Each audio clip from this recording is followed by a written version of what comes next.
कभी कभार कभी कभार अक्सर ये सोचता हूँ, यूं बारिश बरसने पर लोग क्यों रूठ जाते हैं, क्यों ना मुस्कुराते हैं इस दिल फरेब मंजर से,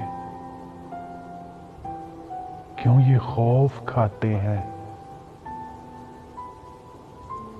क्यों ये तन तन्हा खामोशी ओढ़ लेते हैं, क्यों ये आंखों को ऐसे बंद करते हैं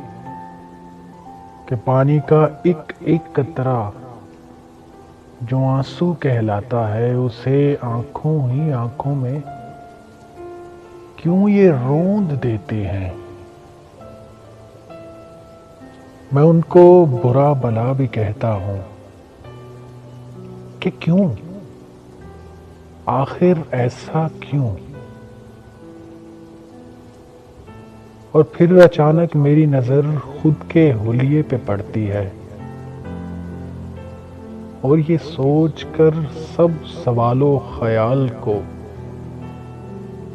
जिंदा जमीन में दफन कर देता हूं कि मैं भी तो